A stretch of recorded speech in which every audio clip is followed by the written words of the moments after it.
Good morning children. So here is lesson number 3, the Delhi Sultans. So here Sultans refers to word ruler. So let us recall what we have learned earlier here in lesson number 2, new kings and kingdoms. So we have learned that how the powerful kingdoms that were emerging from 7th to 12th. The kingdoms like Rashtrakutas, Gurjara Pratiharas, Cholas, Pandyas, Cheras. How they became very powerful from 7th to 12th century. And here we have not seen but any kingdom with its capital. So that is what here we are going to learn in here Delhi Sultans about the importance of the capital city.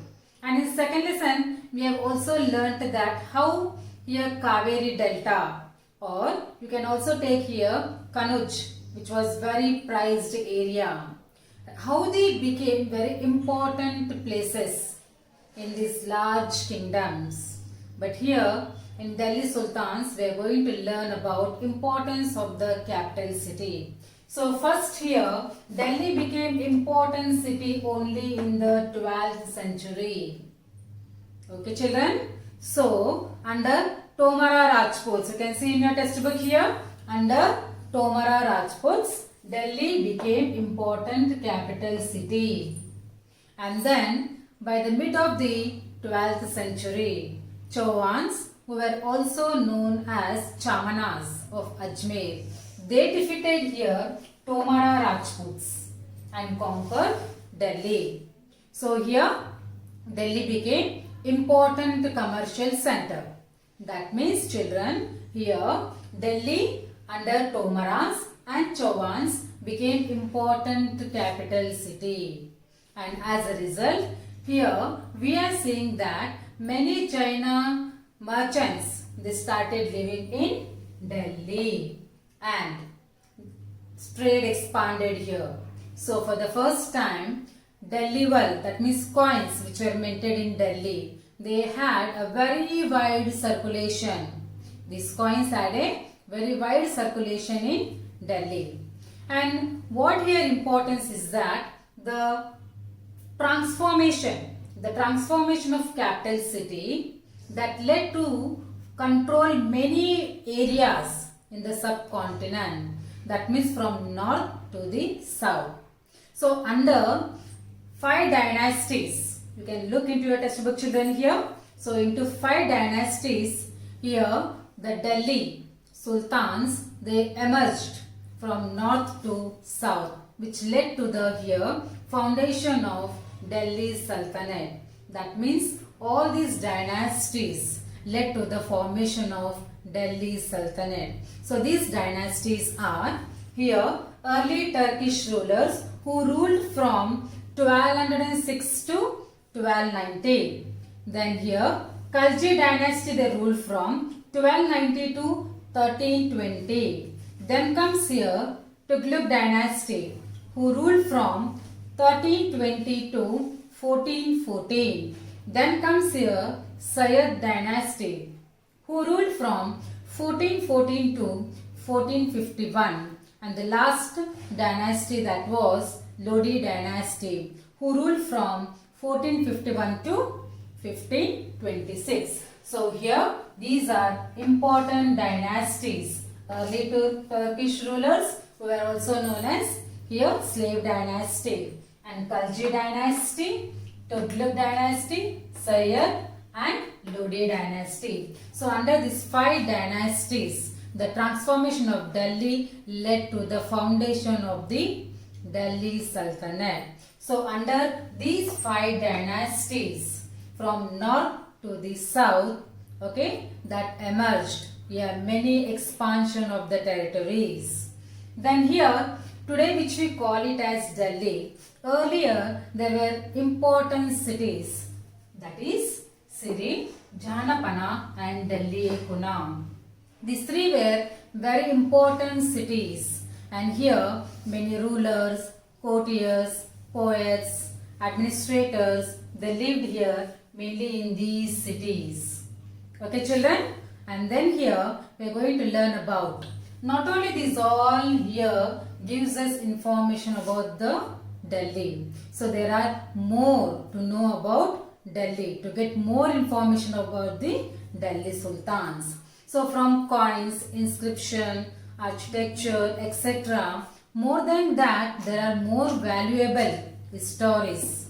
That means here, Tariq or Tavarik, here the authors who wrote about the rulers of Delhi, they give us lot of information about the Delhi rulers. They have written in Persian language, which was known as the administration language of the Delhi Sultanate.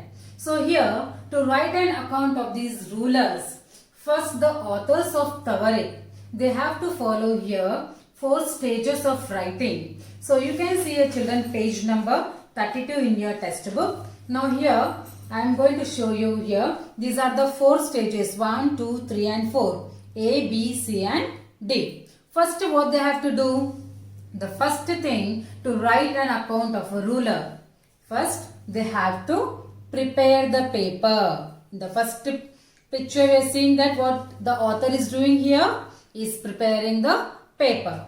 In the second picture what you are seeing children here, writing the text. Writing includes what here? That means about the ruler. That means geography, collection of revenues, about his victories, about his administration, about his subjects, etc. Then the third stage includes what here? That is underlining the important words and passages by melting gold. So they used to underline with gold important words and passages. And then after writing, after underlining, the 4th stage comes here about the binding. That means when everything is done, written, the last stage is here making of the manuscript. That is called here binding. So here the Tavarik, the authors, after writing an account, okay, these are very important sources to know about the rulers. And these authors, they were very learned people. They also helped the rulers in administration, in better governing and to rule how efficiently for the rulers, as they were very learned men. And then here, these authors, generally they lived in Delhi here, which I showed you here, the important cities like here, Siri, Janapana and Delhi, Pune. Mostly these people lived in important cities, and some Tavarik generally they lived here in villages, but hardly here what we are seeing that they lived in villages, and more authors they lived in mainly in Delhi in administrating the rulers. Then why they helped here the rulers, or why they have written the accounts of the rulers? In a hope that they will get some good reward. So in a hope they used to write an account of the rulers. And here they advise the rulers based on birthright and gender distinction, social idea, social order based on birthright and gender distinction. What do you mean by here birthright? Birthright is here who were born in noble families, were born in royal families. Now here they have the rights to govern one after the other, as they were born in noble families. And when it comes about here gender distinction, here gender distinction refers to social and biological differences between men and women. That means here, according to this definition here, men were superior to women. So when it comes here, let us take example of here Razia Sultan. Now Razia Sultan, she was the daughter of Itmush, Sultan Itmush. Now she became Sultan. Sultan refers to here ruler. She became ruler in the year 1236. Okay children here. But the chronicler of that age, Minaj-e-Siraj, recognized her that she had more able and qualified than all her brothers. Okay children, here she was more able, intelligent, qualified than all her brothers. Then nobles and Minajay Siraj. Here examples I am giving you children. Here they did not like her to become as a ruler. They did not like that she should be an independent ruler. So as a result, she was removed from the throne in the year 1240. In exactly here, let us take one more here example in contrast. That means the ruler of here Kakatiya dynasty, Queen Rudrama Devi. Now from her inscriptions, we come to know that she has pretended to be a man. She ruled very efficiently her administration. So here, another example also let us take here. The ruler of Kashmir, Dida. Okay, her subjects, that means people called her. She got the title like Didi. Here Didi means elder sister. So what we are seeing the children here, the biological differences, that means man and woman. In some parts, women ruled efficiently, and in some parts here, they did not like woman as a ruler. So this is what children here. Now what we have learned, that means first here we learned about Delhi here. How Delhi for the first time in the 12th century, it became important capital city under Tomara Rajputs. Then how it became commercial center. Second point.